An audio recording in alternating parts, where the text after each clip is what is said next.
Boche gold and diamonds. Buy now pay later. Shoranur railway സ്റ്റേഷനിലെ battery car service പുനരാരംഭിക്കണമെന്നാവശ്യം. 7 പ്ലാറ്റ്ഫോമുകളുള്ള Shoranur railway സ്റ്റേഷനിലെത്തുന്ന യാത്രക്കാർക്ക് ഏറെ ഗുണം ചെയ്തിരുന്ന സർവീസായിരുന്നു ബാറ്ററി കാർ. പ്ലാറ്റ്ഫോമിലേക്ക് വീണതിനെ തുടർന്ന് സുരക്ഷാ വീഴ്ച ചൂണ്ടിക്കാട്ടിയാണ് ബാറ്ററി കാർ സർവീസ് നിർത്തിയത്.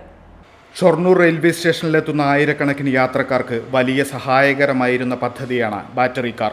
ലിഫ്റ്റ് പ്ലാറ്റ്ഫോമുകളിലുണ്ടെങ്കിലും പ്ലാറ്റ്ഫോമുകളിലേക്ക് യാത്രക്കാർക്ക് കാൽനടയാത്ര മാത്രമാണ് ആശ്രയം. അതുകൊണ്ട് തന്നെ 7 പ്ലാറ്റ്ഫോമുകളുള്ള ഇത്രയും വലിയ റെയിൽവേ സ്റ്റേഷനിൽ ഒരു മേൽപ്പാലം മാത്രമാണുള്ളത്. രോഗികളും ഗർഭിണികളും കുട്ടികളും പ്രായമായവരുമെല്ലാം ഈ പാലത്തെ ആശ്രയിച്ചു വേണം പ്ലാറ്റ്ഫോമുകളിലെത്താൻ. പ്ലാറ്റ്ഫോമുകളിലെത്തിയാൽ തന്നെ ട്രെയിനിൻ്റെ കോച്ചുകൾ മുന്നിലോ പുറകിലോ ആയിരിക്കും. ഇവിടേക്ക് ലഗേജും കുട്ടികളും പ്രായമായവരുമെല്ലാം നടന്നു പോകണം. പലപ്പോഴും രോഗികൾക്കും പ്രായമായവർക്കും വീൽചെയർ പോലും ലഭിക്കാറില്ല. കാരണം വീൽചെയർ ലഭിക്കണമെങ്കിൽ സ്റ്റേഷൻ മാനേജറുടെ 4-ാം നമ്പർ പ്ലാറ്റ്ഫോമിലെത്തണം. ഇവിടെയാണ് വീൽചെയർ ഉള്ളത്. ഇത്തരം പ്രശ്നങ്ങൾക്കെല്ലാം ബാറ്ററി കാർ പരിഹാരമായിരുന്നു. യാത്രക്കാരുടെ വർഷങ്ങളുടെ ആവശ്യമായിരുന്നു ബാറ്ററി കാർ എന്നത്. പ്രശ്നത്തിന് പരിഹാരമായി 2 ബാറ്ററി കാറുകൾ സർവീസിനായി എത്തിച്ചെങ്കിലും മാസങ്ങൾ മാത്രമാണ് സർവീസ് നടത്തിയത്.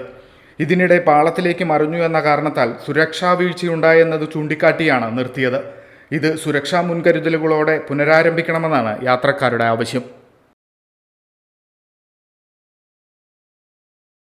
Time kids pre school, Mannannur road, Vaniyamkulam. .View news. കാഴ്ചകളാണ് ലോകം, കണ്ടു തുടങ്ങുക.